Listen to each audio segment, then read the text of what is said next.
I can guarantee that mankind will have a surprise for everyone that you will not soon forget.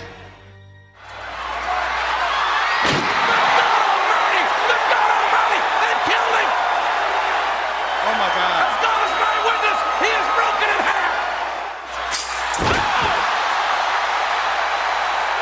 Good God. Good God. That's it. He's dead. Will somebody stop the damn match? Enough's enough.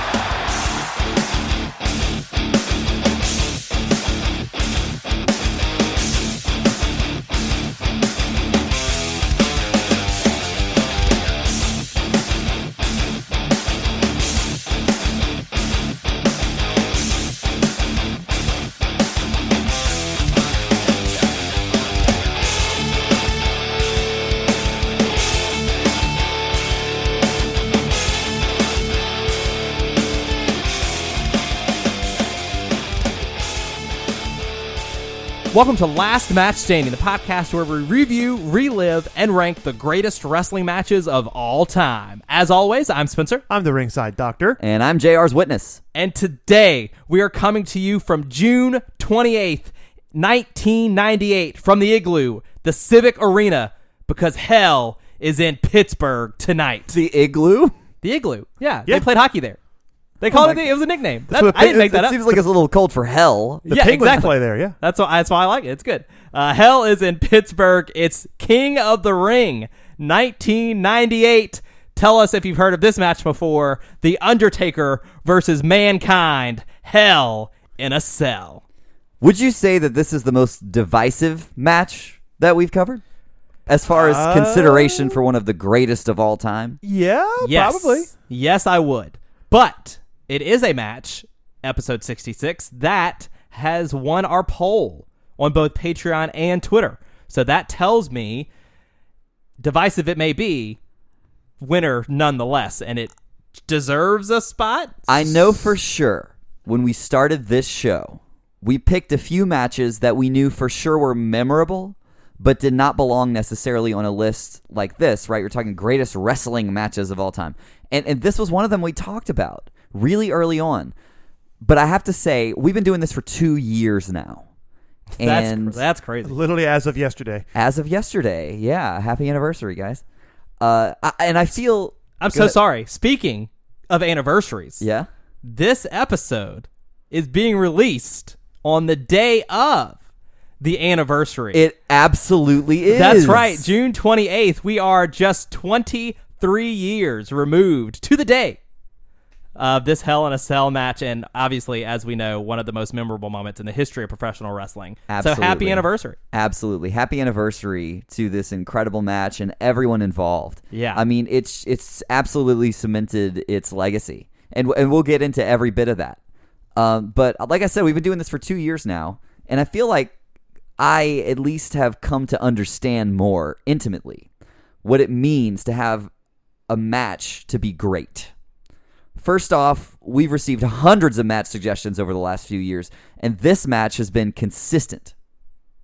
And people credit this match as the match that made them think that wrestling was cool, got them into wrestling, got their friends into wrestling, got their partners into wrestling, or that is one match that they'll always like show someone as the first match, right? Its legacy is undeniable. Not to mention the commentary is some of the best in the sport's history, with some of Jim Ross's lines spilling over into mainstream pop culture. Yeah.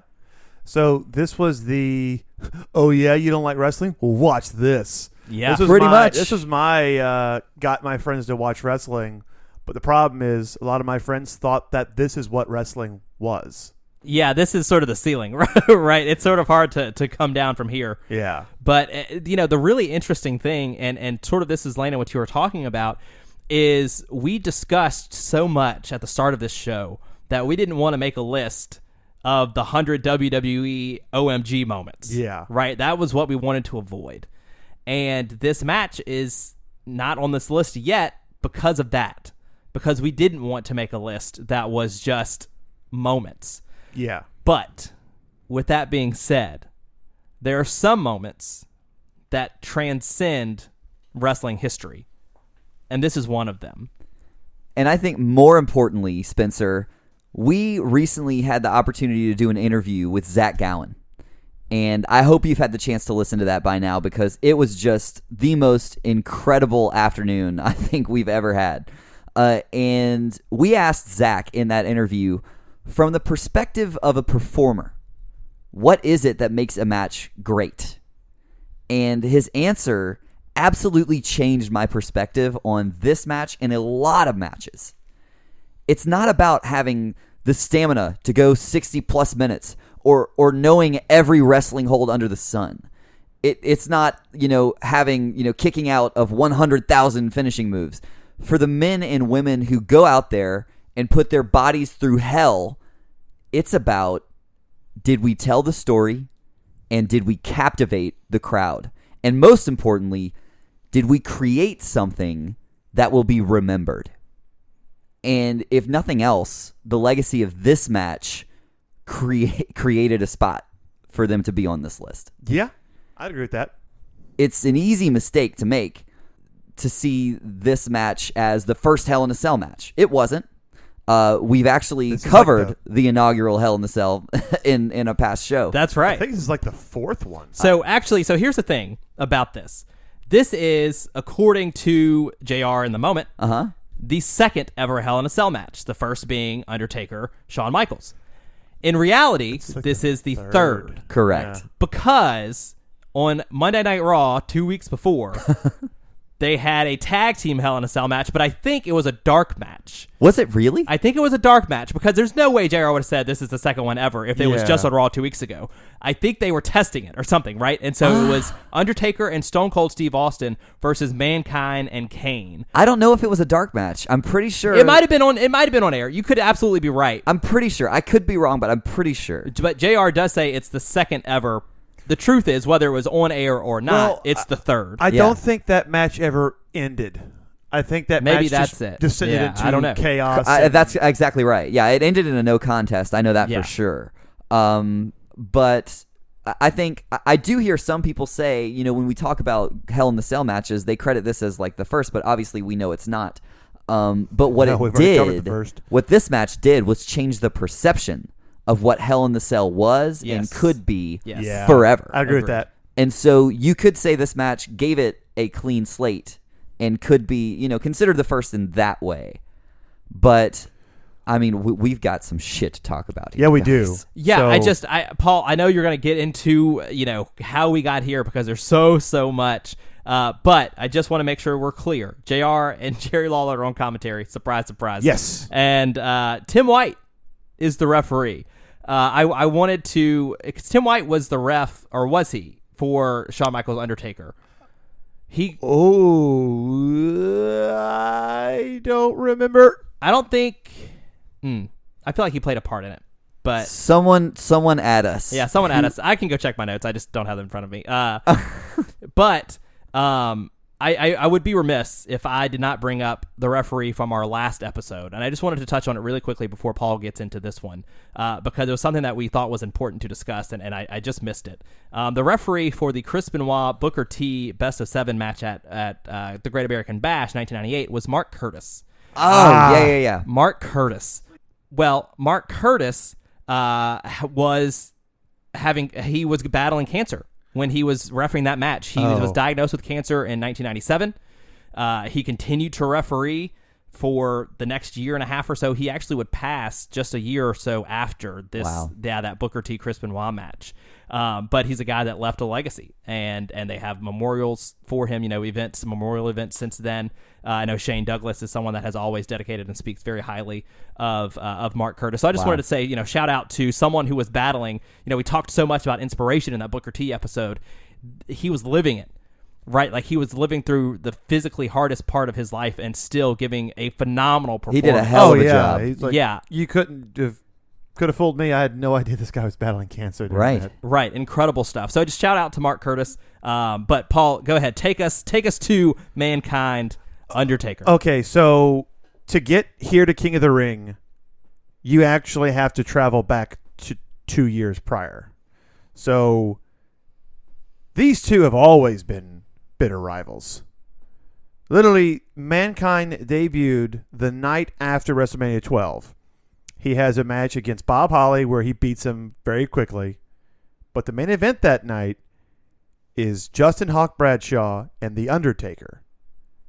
After The Undertaker wins, because of course he wins, he's The Undertaker, Mankind just inexplicably attacks him, does the mandible claw, and Raw goes off the air with Undertaker unconscious with this deranged schizophrenic character that we've never really seen before.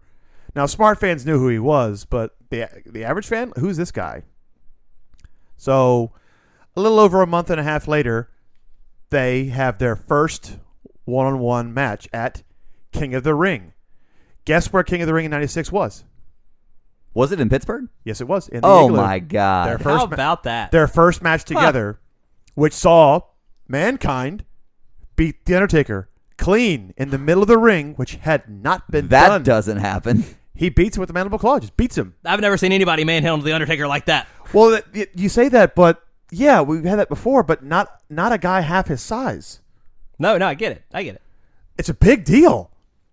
So after King of the Ring, they go on to have the Boiler Room Brawl. A match that Paul has been petitioning for. Yes, I have. And I have been petitioning against. I apologize. And that match saw, at that time, one of the most brutal just fights we've ever seen in WWE. Absolutely.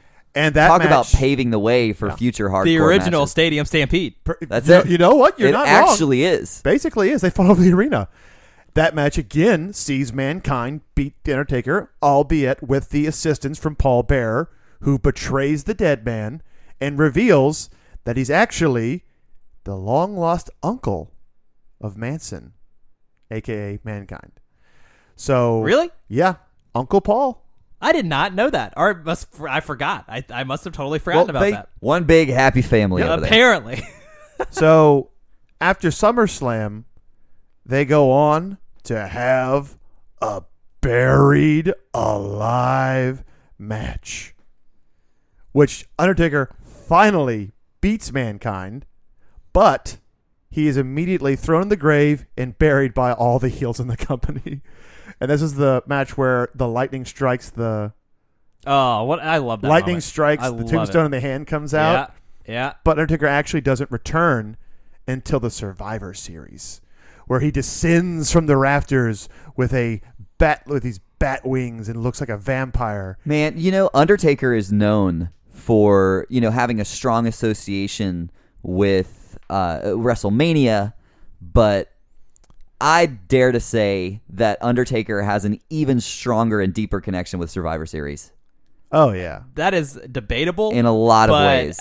they are pretty close, if not even. I would agree. I mean, I remember they celebrated the 25th anniversary of Taker at Survivor Series not all that long ago. Yep. Wasn't he buried alive at Survivor Series twice? Yes. yeah. Like, that's Yes. insane. Put that on a resume. I would never wrestle a buried alive match at Survivor Series ever I'm again. just imagining the Undertaker trying to get a desk job, and under skills, it says buried alive twice in November. I can't. So at Survivor Series shows the first time that Undertaker just is able to defeat Mankind in a normal one-on-one match. And that's the last we see of these two together for around 2 years. So in 98, going into the King of the Ring, we haven't seen Mankind for months. We've seen Cactus Jack. Yes. But the night after WrestleMania 14, Dude Love reappears to stop Stone Cold Steve Austin from stomping a mud hole in Vince McMahon. And Dude Love is Vince's hand-picked corporate player. After 2 failed attempts to dethrone Steve Austin, Dude Love is fired. But the next week on Raw, Mankind reappears wearing a dress shirt and a tie to prove that he is corporate material. And this is weird because they had dropped the association of Mankind with Paul Bearer until now. Yeah. Yeah, and Paul, I think you make an awesome point that we need to not just gloss over.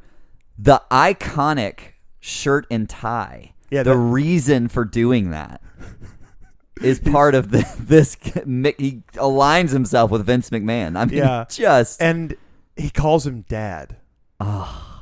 So some of these segments where it's like Mankind is being manipulated into doing stuff.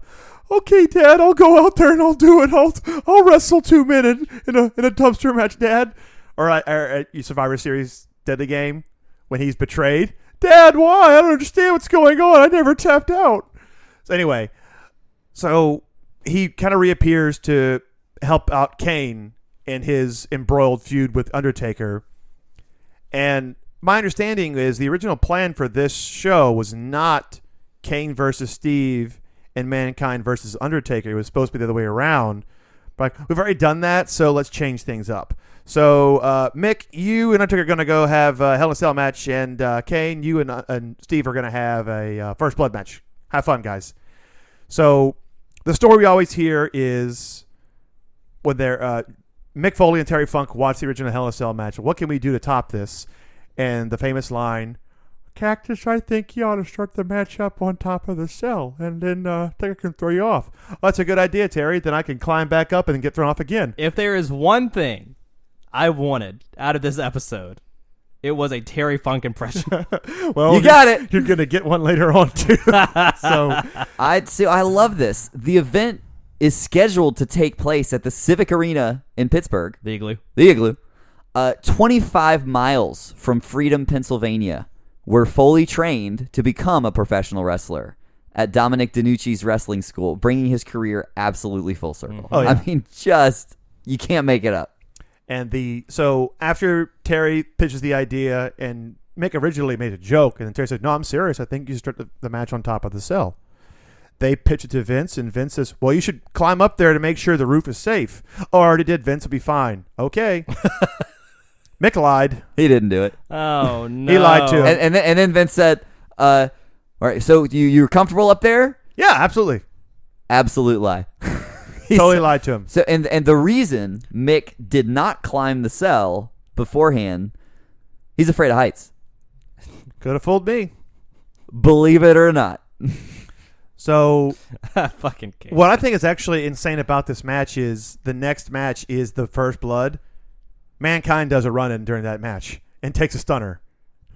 Can you? I mean, we're not even to what happened to him in this match yet, but knowing what happens, how the fuck? He takes a chair shot to the head and a stunner. Yeah, after this match.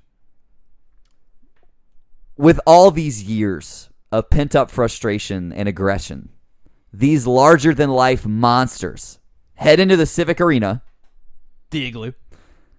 To be locked Same inside building. of a cell that would prove incapable of containing the pride, the heart, and the determination of Mrs. Foley's baby boy.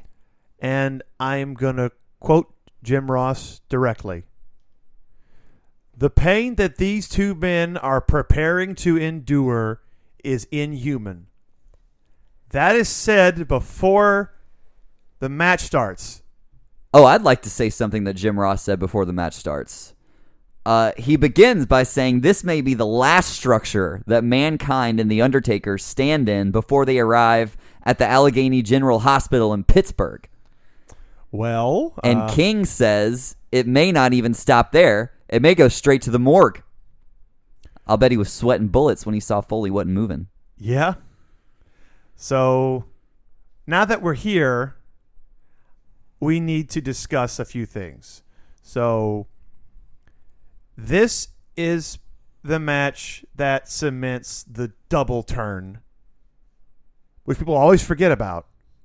Because going into this match, Undertaker is still the conscience of the World Wrestling Federation. He's the locker room leader.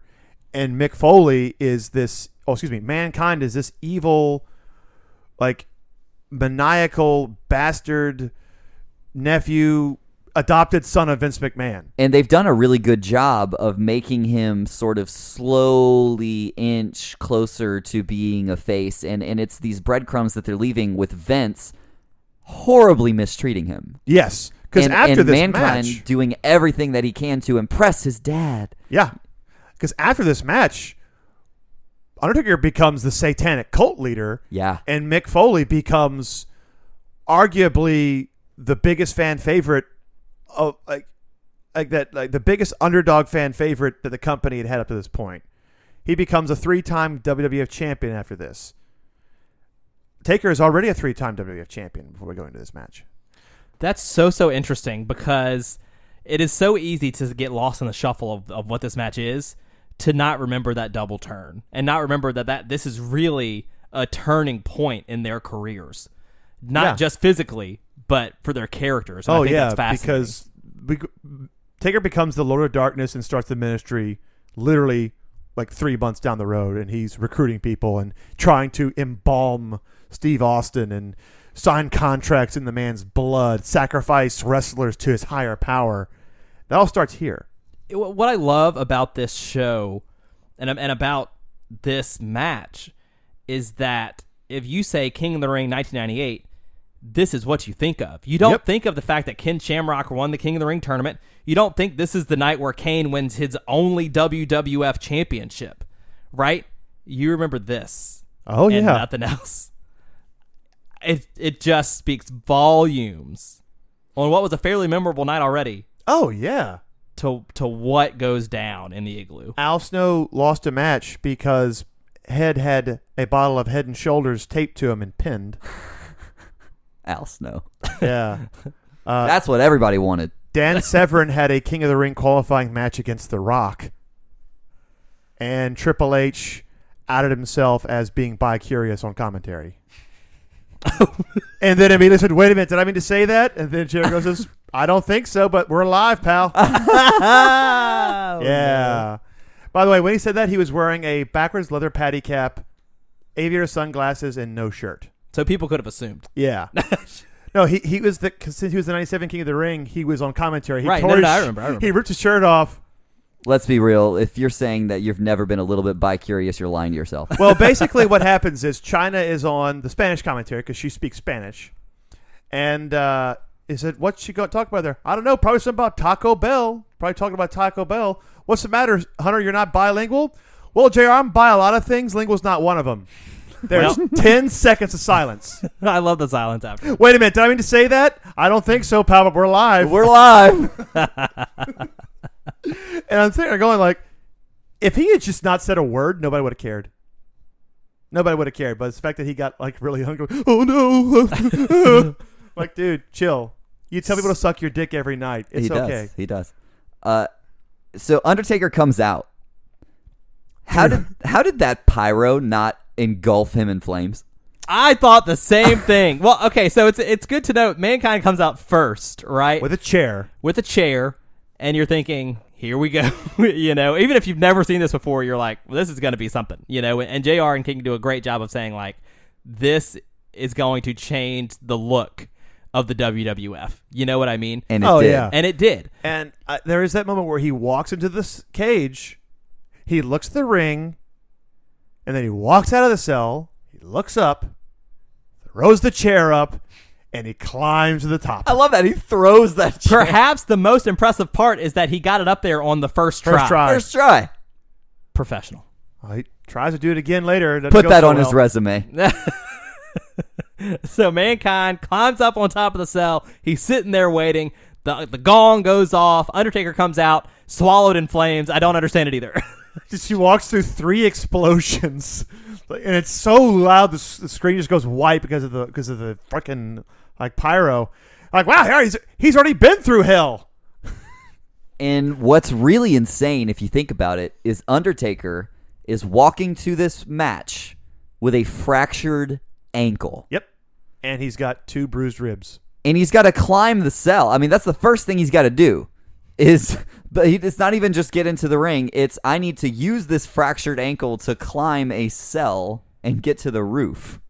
And the only thing between the Undertaker and the concrete floor while he's climbing is imagination.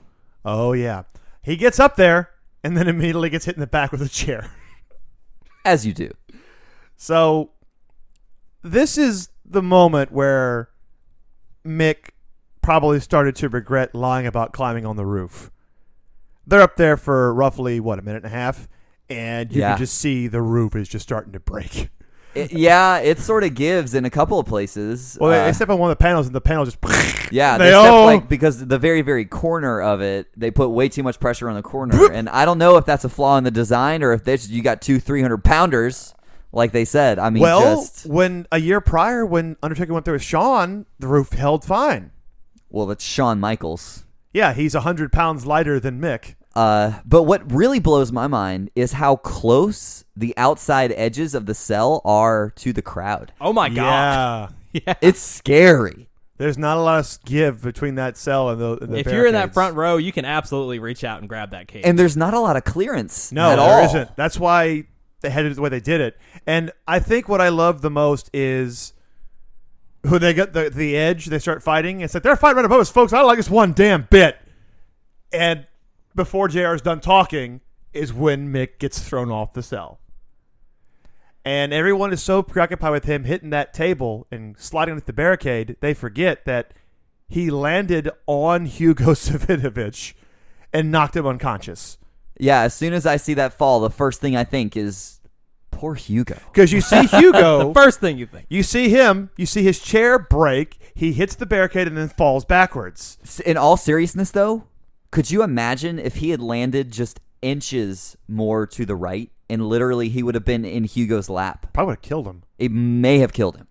You're talking about a 300-plus pound guy taking a 16-foot fall and landing on you.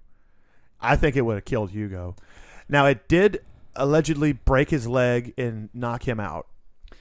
As many times as I've seen this match in this moment, I had never noticed until now when Mick takes the fall, you can see him grab the edge of the cell and use it to adjust himself. Well, he has to. Had he not done that, he would have been in the front row or worse, hit the guardrail. Yeah. It would have been really bad. Could you imagine? I mean, What's crazy is because they show this replay 1,000 times, he could not have possibly taken this better. it was flawless. He landed flat-backed in the center of that table. There's no better way to take this. This moment is where time stands still. Oh, yeah. Undertaker is like looking like he's about to suplex or get suplexed by Mankind. And then there's that moment where you're holding your breath after Undertaker strikes Mankind with the right hand and Mankind starts to wobble back and forth. And you just surely... You're like, no, it's not going to happen. That would be ridiculous. Yes, it would be. And then Undertaker Just throws him. throws him off the cell, comes crashing through the table, and we get, I don't even think it's arguable, the most iconic line of commentary in the history of the WWE. There's some other ones that are pretty close, but none of them have the mainstream crossover attention that good God Almighty, that killed him. As God is my witness, he is broken in half. And what I forget about that moment is King. In between those two lines, you hear King, oh my God. Yeah. And it's not a King, haha, oh my God, like crazy. It's a fuck. Like, yeah. And when I saw Vince McMahon go out there, a chill ran down my spine. Well, funny you mentioned a chill running down your spine because the first person on the scene is ringside Dr. Francois Petit. Do you guys want to know who he is? I'd love to. Francois Petit. Francois Petit is in the 1995 adaptation of Mortal Kombat as the actor portraying Sub-Zero. What? No. Yep. No. Look it up. A chill ran down my... I didn't even... you I didn't didn't even know try. he was going to Yep. say that. It's incredible. Yeah. I'm like, when I saw this match, I'm like, I know that name. Fucking master of segues over here. Yeah, that was incredible. But I looked it up, and there's actual footage of him in the outfit without the mask on, helping the other ninjas tie like the back of their outfit together. You can literally see him maskless. Like, that's him. And Oh my I God. am so glad he shows up because JR is begging for people on commentary to come out. Well, somebody get off their butts and get out at the back and get out here. When I saw McMahon go out there, it's just because if you know anything about Vince McMahon's on-screen character at this point, he would never have gone out to check on Mick. And so you see that, and it's just, That's your cue if you don't understand what you're watching. Vince is out there with Slaughter, Slaughter, Briscoe, Jack Doan, Mike Chioda, and Jimmy Corderas all come out to check on him. And you can hear Terry Funk. Yeah, Terry comes out, and he's talking to Francis. He said, watch his arm. Watch his arm. His shoulder. Yeah. You can hear it, and just like reliving that moment is really, really difficult. And I love the mental gymnastics they have to play on commentary to explain why Terry Funk is out there helping Mick Foley. He said, well, as much conflict there is between Terry Funk and Mick Foley, you have to believe there's got to be a bond there. Yeah, those two hate each other, JR. Well, you got to believe there's some kind of a sick bond between these two men. Like, no, they're best fucking friends. Well, and you have to think it wasn't Mick's idea, right? As we talked about, this was sort of Terry's brainchild, and could you imagine what must be going through his mind? Well, it's the reason why he's the first one out there. Yeah. And so they have to raise the cage up about 5 or 6 feet so they can get the gurney in. And once Mick is on the stretcher, you can actually hear Jerry talking to Francois. Said, "Hey, would you check on him right there? He's talking about Hugo. Yeah. Please go check on Hugo because I think he's hurt." And that gets picked up on the headset. And then they're talking about how the cage is being lowered back down, and Undertaker is trying to climb down. Well, I have to wonder, and not from like the Undertaker, what's he thinking while he's up there? What is Mark Calloway thinking while he's on top of that cell? Not when it's raising up, this cell's raising. What is he thinking seeing Mick Foley on the ground? Like, what could possibly have been going through his mind in that moment? Well, because he had a good 5 minutes up there. Yeah. Well, funny you asked that because Steve Austin asked him point blank, what's going through your mind? And he said, I killed a son of a bitch. Mm-hmm. I thought he was dead. Mm-hmm. So when he starts moving, he's like, oh, thank God he's not dead. Now I got to get off this cell. And that's the segue into when he's being stretchered, and then halfway up the ramp, the stretcher stops. And the first time I watched this match, God, oh, dear God, 20 years ago now. I'm getting old. I remember this moment of, because I had never seen it. I had never heard of it. I had never seen any of this. So they start talking about Hell in a Cell with Mick. I'm thinking No Way Out 2000. Where he did the same stuff, but in a much safer, more controlled environment. Which is also an excellent, absolutely, Hell in a Cell match. Yeah, so good. So watching this at the time, I was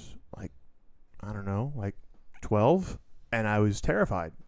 Which is weird because I knew that Mick was fine because it's 2004 and he was wrestling. I remember being absolutely horrified the first time I saw this. Absolutely, you were. So there's that moment where you see everybody stopping and there's a crowd of people, and then the camera cuts over. Because they're using the hard cam, and then they get a camera guy right at the moment as Mick stands up.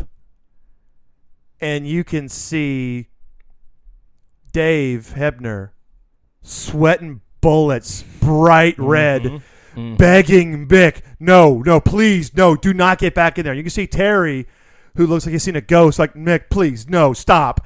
And he shoves him off.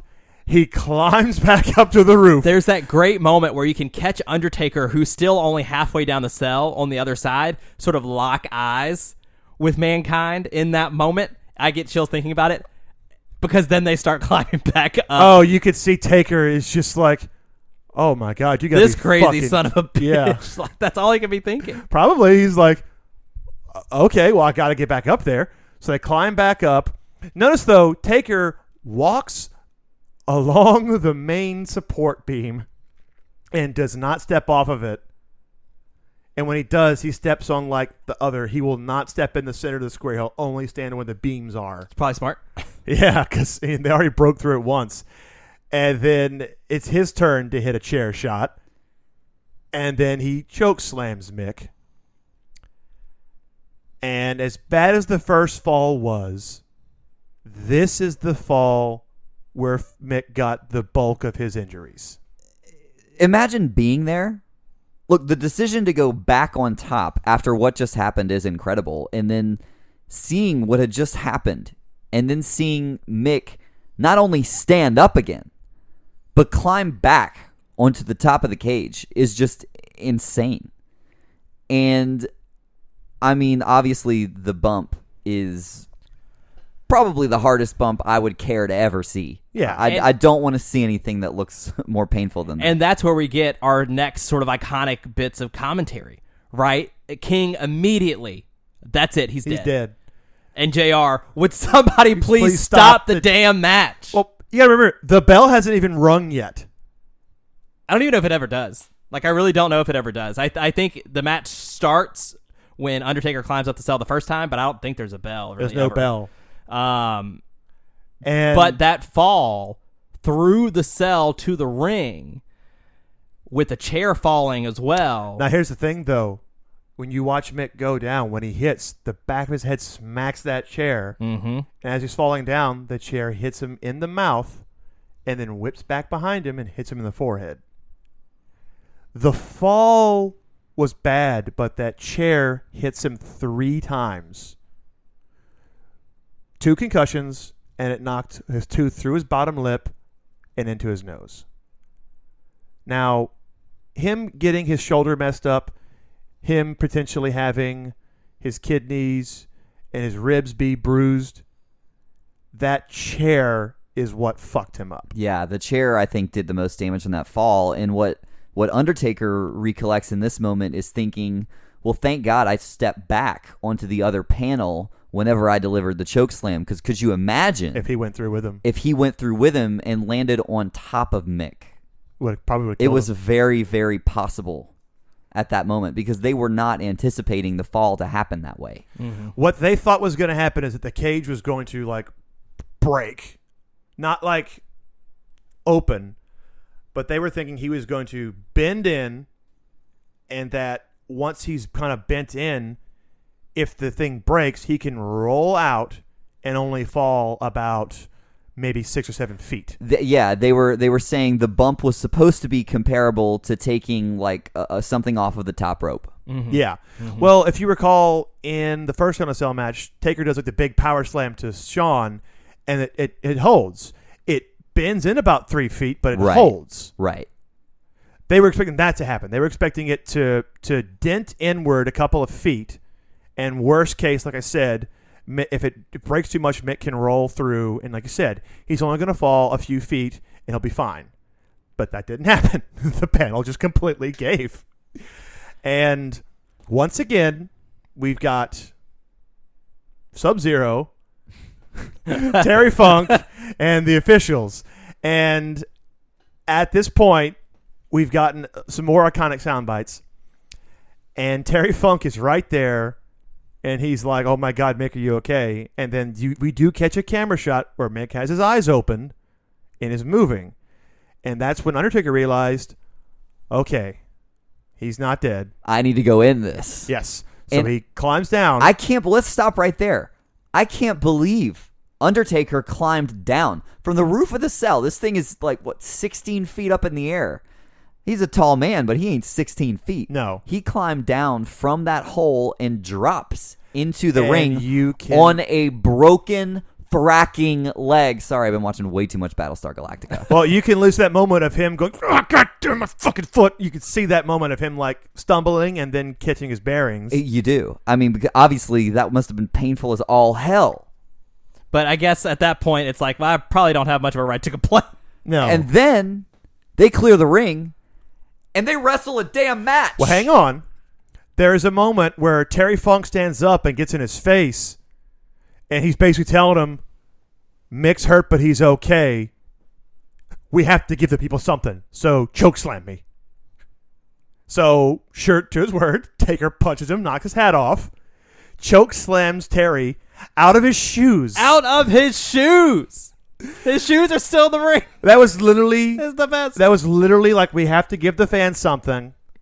and we have to buy time from Mick. So they get Funk out of the cell, and then it cuts to the camera showing the referees, like Jack Doan, locking the cell. And you can and JR's like, who made that ruling? That's my favorite one. Who the hell made that rule? And then my favorite line is he is either the toughest man on the planet or he is the dumbest son of a bitch ever because he is standing. And it's that moment where Mick is on his feet. He takes one right hand and immediately falls back down, but he gets to his feet. And you're just like, how? How is he standing? And they have a match, Landon. They actually have a match at this point, which I think is the most incredible part of this. And I think maybe some people don't even remember that. Probably Agreed. not.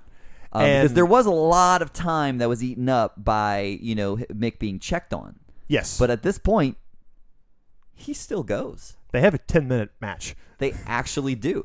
So There's a pile driver flawlessly delivered by Mick Foley. by Mick. Onto Double a chair. Onto Yep. a chair, mind you, yeah. Does double arm DDT.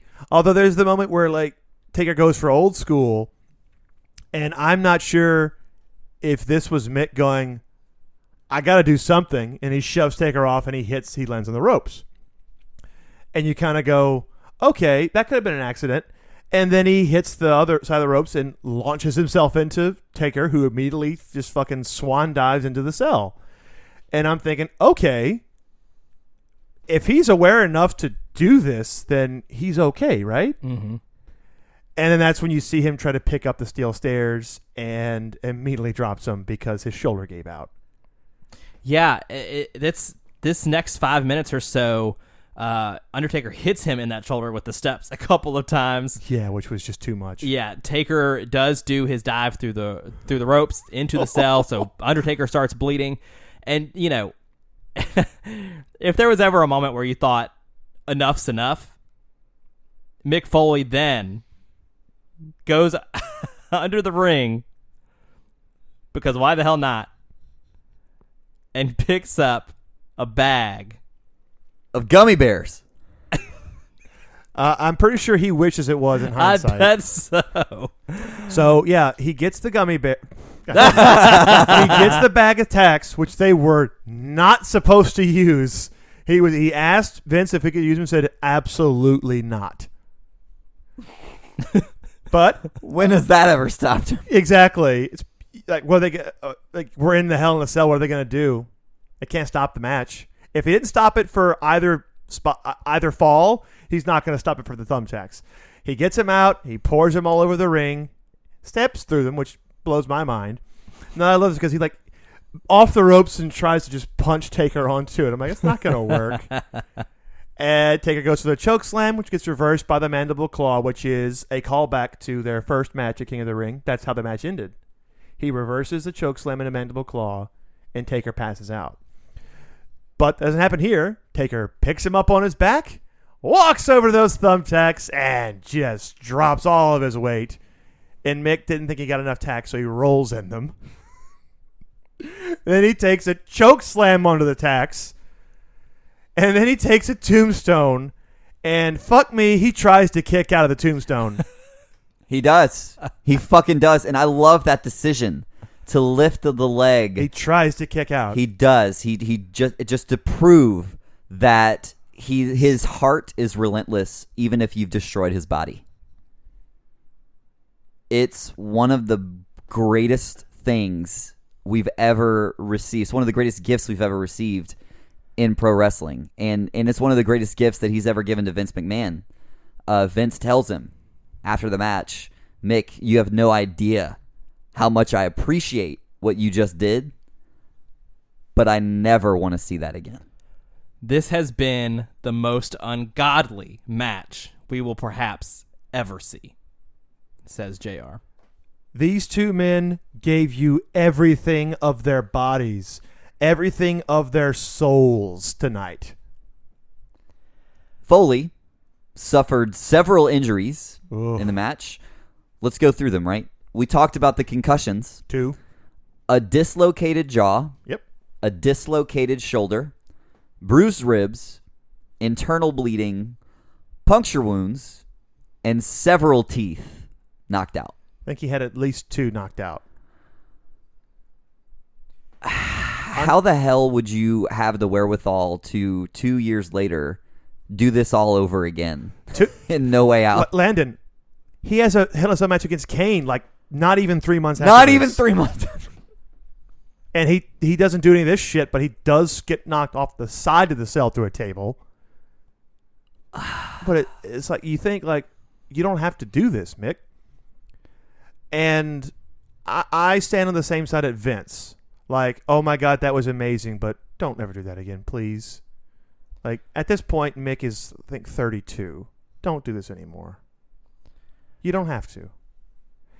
But for me, most important thing of this match is when it's over, they get back there and check on him. They put him on the stretcher, and he tells Terry, I can't be on a stretcher twice in one night. And Terry and Mike Chioda walk him to the back. Incredible. If that doesn't tell you the whole story right there, I mean... Can't be on a stretcher twice in one night. Whatever. And I think my favorite story I heard from Mick, he talked about this on the documentary he did, where when they got to the back, he asked Chioda, did I use thumbtacks? And then Mike Chioda looks at him, and in his words, still had about 100 thumbtacks like in his arm and in his back. Yes, Jack, you used the thumbtacks. Yeah, he says, look at your arm. But I thought it was Taker. Didn't Taker say that? Well, Mick says that he asked Mike Chioda. He doesn't remember. He says the only thing he really remembers is talking to Mike Chioda after the match and being like, did I use thumbtacks? Like, yes, Jack, you used thumbtacks. If you've ever seen the documentary Beyond the Mat, there is a phone call that happened the same night that he did to the producer, to Bernie. And he plays it for you, and he just said, I've never heard Mick sound so incoherent. Oh.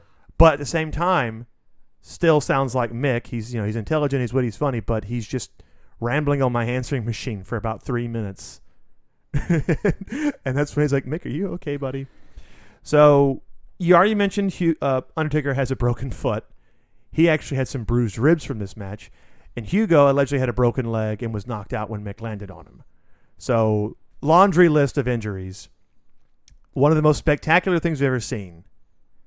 And not something we necessarily want to glorify and say that this should be what pro wrestling is. No, I disagree with that. I think it's important to note here, as we are, in appreciation of what Mick Foley did.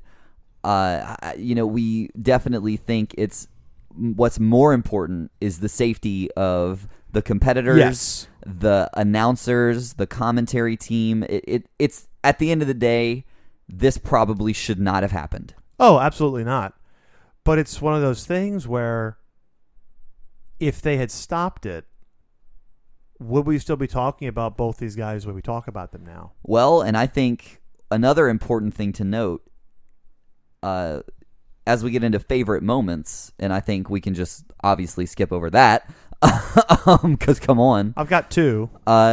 Kevin Sullivan credits these moments as the single turning point that sunk the nail in the coffin for WCW. Yeah. Jim Ross describes it as that specific moment in competitive sports that is the play that defines the game.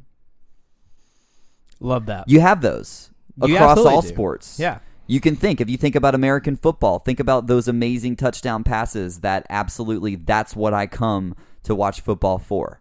That's how people saw this match in these moments.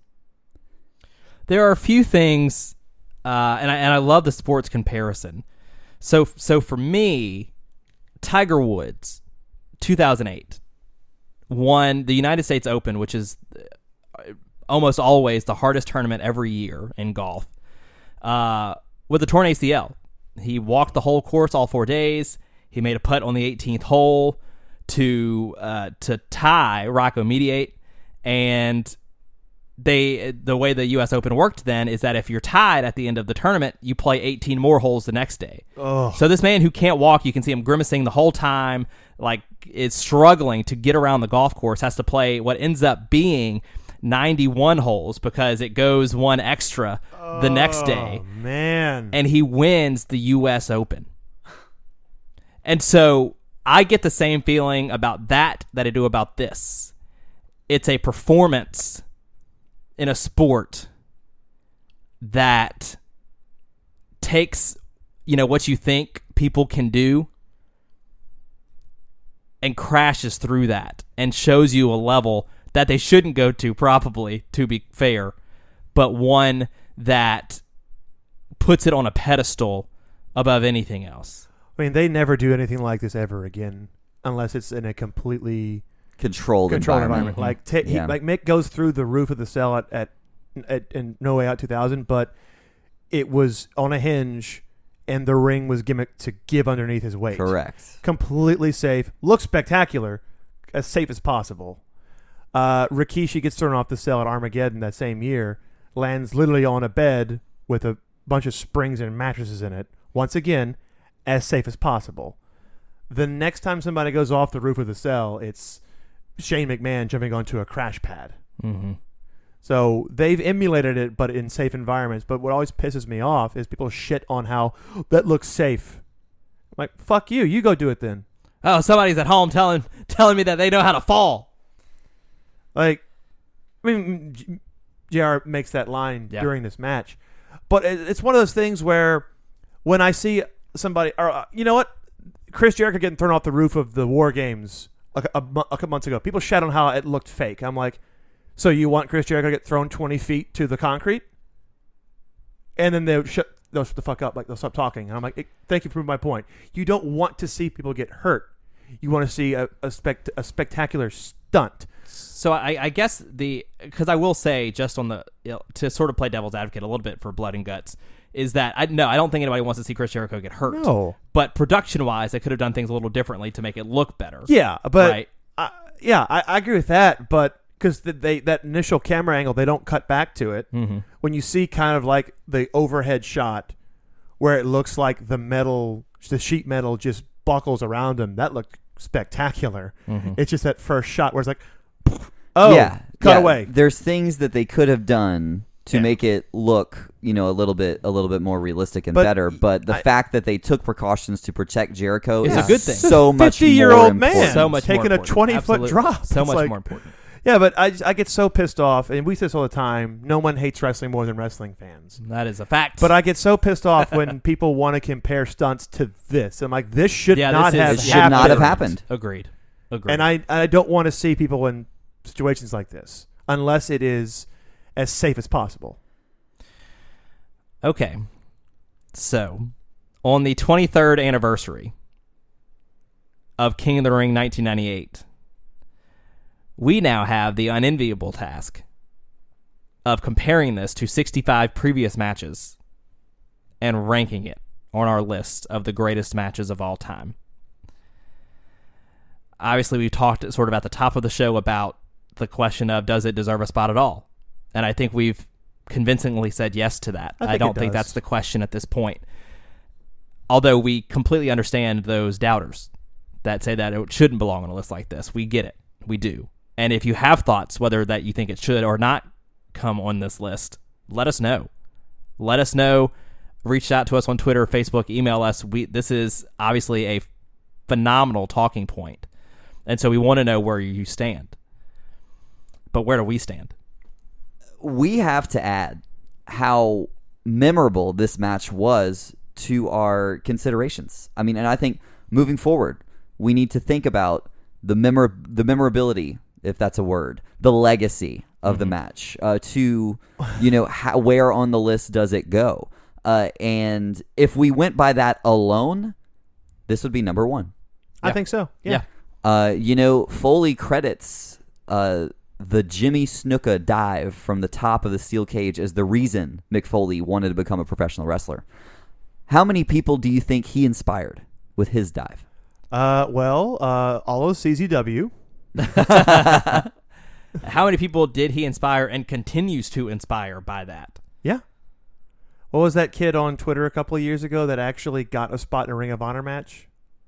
Oh, yeah. His whole thing was just putting himself through tables and Exactly. crazy shit that he should have never been doing. No, but like he got a spot in a Ring of Honor Supercard Yeah. because the internet just loved this this kid. Could you imagine if there was Twitter 1998? Oh my God.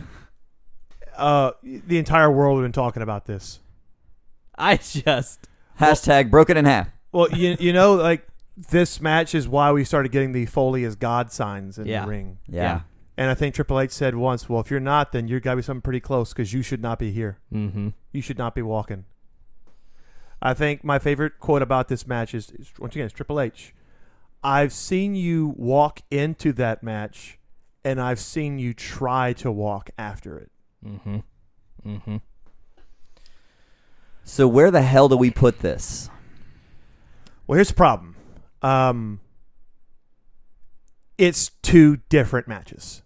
It is the spectacle of the first 7 minutes, which most of it gets eaten up by the two crazy spots and Mick being checked on, and then this other 10 minutes of them actually having a back and forth. You can't separate them. So you can't have strictly the bell-to-bell action and not have the two spectacles. But we're ranking this as a match, not as a spectacle. So for me, this is number 66. It shouldn't have happened, but it's far too important to not be on a list like this. But I really don't want to put it above any other matches that didn't have moments that are, yes, important, but also should never have been allowed to happen. Okay. For me, I'm going into this thinking about how legendary the moment was, how important the moment was to professional wrestling as a whole. And with that in consideration, I would find only 4 matches on our list more important. So I would say it would go at number 5. Holy shit. Are you fucking kidding me? Spencer, take it away. What the hell am I supposed to do with that? Okay, number 5 or number 66? Okay. You've got a lot of room to play with, sir. So here's the other thing that I think is important. This was not two up-and-coming stars trying to make a name for themselves with a crazy spot. These are two legends of the business that were well-established. Now, obviously, they have a lot more in their career later that makes them, Hall of Famers and legends. But these two guys already had really good careers. Yeah, they both had been to basically every company and were respected by everybody across the board. Yes. And to know that and still do this as if they had so much to prove. Well, I think Mick had a lot to prove with this. And Yeah, I think that's and why he was willing to take these risks. I think Mick Foley, his whole career could be summed up as having so much to prove. Ranking this and comparing it to Ric Flair, Ricky Steamboat, and comparing it to any number of matches on our list is as impossible as anything we've done so far.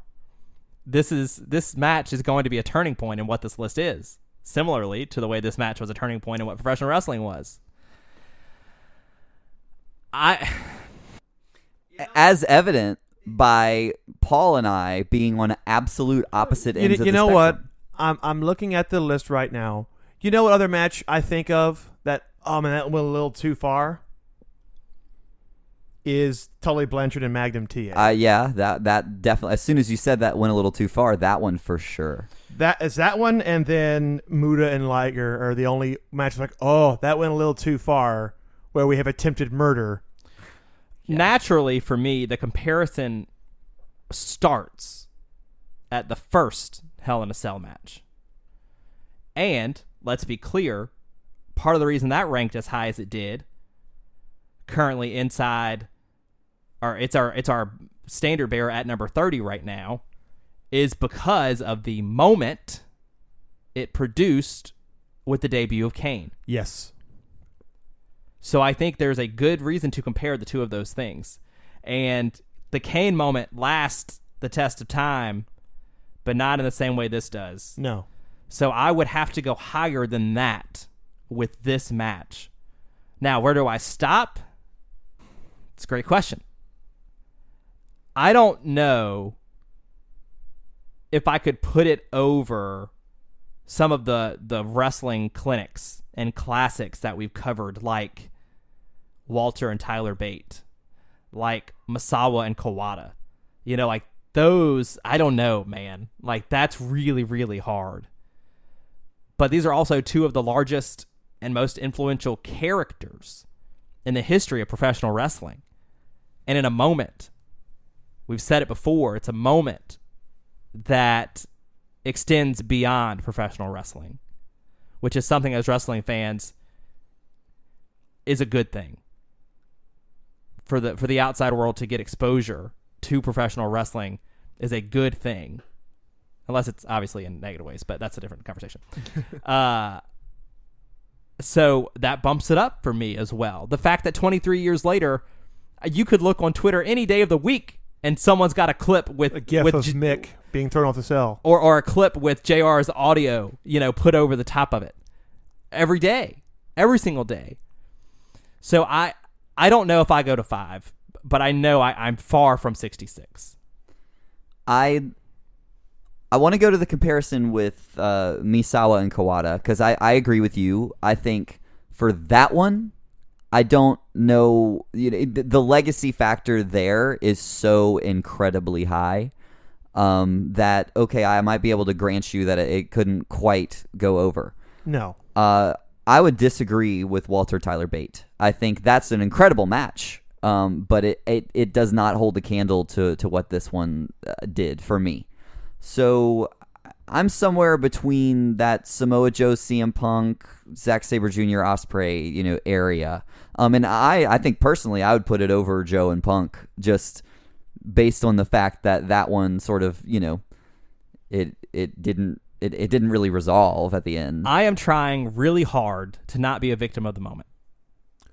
I am too. That's why I went with the lowest floor possible. Yeah, you kind of. Because right now, after watching that match multiple times, after living in the moment, holding my breath, it's hard for me not to say, God, how do you not put that in the top 5?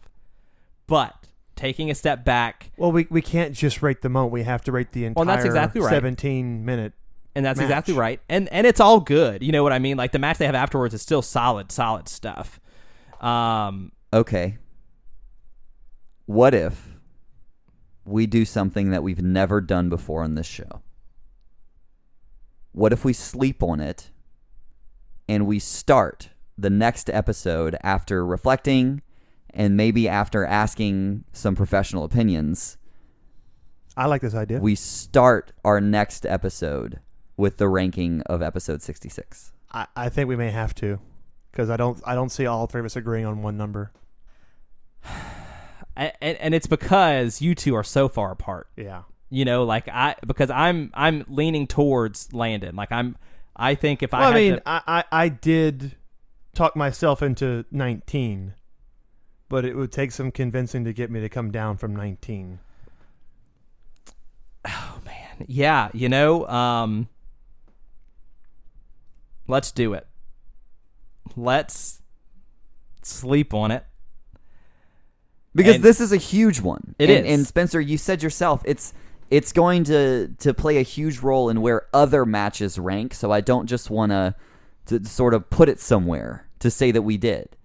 Let's come back to it, and I apologize if you've sat through this whole time, and I know you're not getting the ranking today, but start the next episode, because we need this extra time. And if you've listened to this match, or this episode rather, and our next episode has not come out yet, you're listening to it in the first few days it drops. Please reach out to us. Tell us right now where you would rank it on a list of 66. Yeah. Where does it go? It's rough. Where does it go? Because we don't know yet. No. And we'll put our full list of 66 out there so that you can see exactly what matches we're trying to book it against as well. But man, what a tough call. The unenviable position of having to rank this match. So I guess we'll find out on episode 67. Happy anniversary, King of the Ring 1998. We've still got some thinking to do. Insane. Until then, I'm Spenser. I'm Paul. I'm Landon. And this is Last Match Standing.